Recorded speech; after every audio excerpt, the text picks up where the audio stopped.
Hi everyone, it's Charlie Veach here on January the 17th. My son will be 4 months old in 2 days' time. Thank you everyone for the feedback on my last video about fear.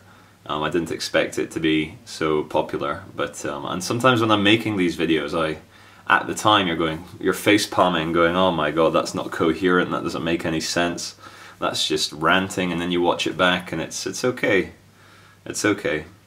Today I want to talk about how easy it is for us to be unconscious of ourselves, of our power, of the beautiful things in life like truth, beauty, compassion, loyalty, responsibility for our family, and so forth. You know, the last 3.5 years of my life doing Love Police, I have really learned so much about people and invariably about myself.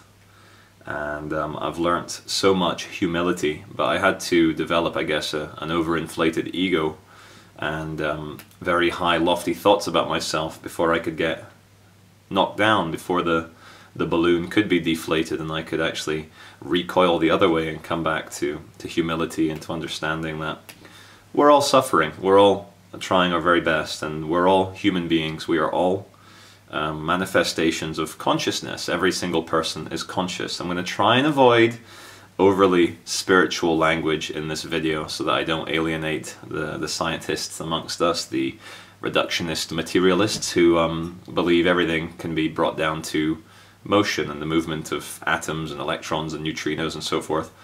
But as someone who has been watching quite a lot of Dr. Rupert Sheldrake, now there's a name, I don't think you can have a more English name than Rupert Sheldrake.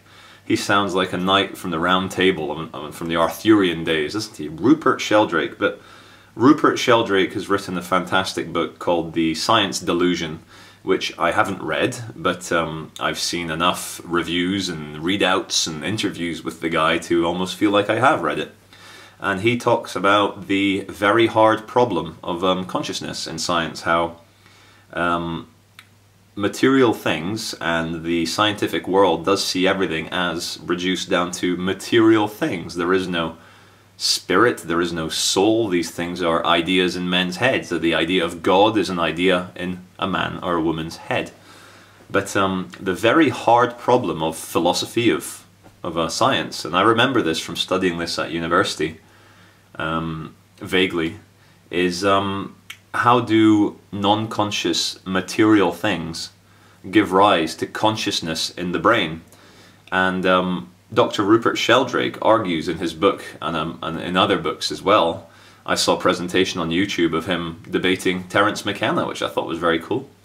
But he argues that there is a non-material world. There is a world where dreams and love and consciousness come from. We have a very vague and a very small understanding scientifically of matter, of elementary particles, of how quantum forces actually work. In fact, scientists struggle to explain quantum theory, quantum mechanics to anyone because it doesn't make any sense. And these are the boundaries, the wall of absurdity of science that you can't get beyond using your reductionist, materialist viewpoint. Because how do you get around the very big problem of how do non-conscious material objects, brain cells, atoms, magnesium, potassium, electrical current, how do these things create consciousness? How do they create the great knowledge of, I am aware that I am experiencing my world as me, not as my neighbor, not as you who's watching this, but as me. I am aware that I am myself. But coming back to what I said at the start of this video, just how easy it is to become unconscious, and I'll give you some of my own examples, really. Sometimes when I deal with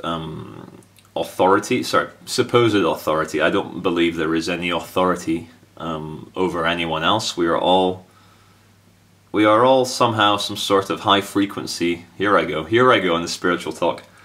We are all some sort of high frequency vibration of something, of an idea, of some sort of ethereal whatever.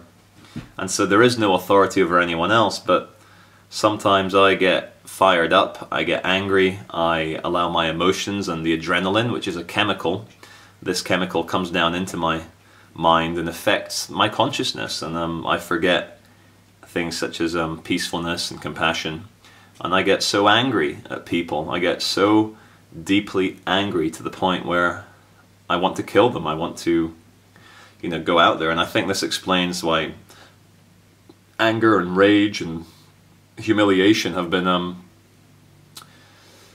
warped and used, have been manipulated by the powers that be to get angry young men to go and fight wars, to go and die. And oh yeah, the main video on my channel, the featured video, is by a guy called Ed B. Smith, who edited his Film Within Films Part 3. And there's one part in it where there's this bearded guy in England. I think he's one of those guys who lost, well, he is, these are his words. He says, "I've lost a son." And then he says, "Step forward anyone who wants to lose their sons." And that says it all, that says it all. And it shows, you know, when we argue, when we fight, and I struggle, you know, to even stay calm with my baby, with my partner, with my stepson. You know, you get angry, you're woken up 3 times during the night, and you're fed up, and the house is a mess, and it's like, it's all building up on you, and you forget who you are, you forget what you are. Another time you forget who and what you are is when you're watching a very good film, a very moving film or so forth, and it pulls at your heartstrings, and you're really engrossed in the protagonist's view of the world, and you become the film. And I'm sure many of the viewers have watched films that are 90 minutes long, 2 hours long, where at the end of the film you're like, whoa, I wish that didn't end, I had become the film. And I think reality is very often like that. We very often become our flesh and blood spacesuit, we become our problems. We become the ego battles and the affront we feel when someone humiliates us.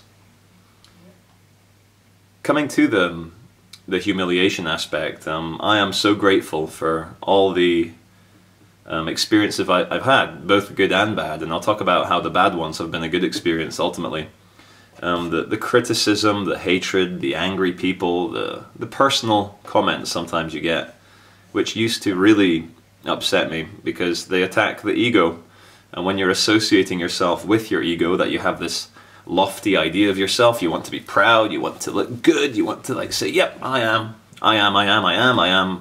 John Smith, I am David whatever, I am Charlie Veitch, I am.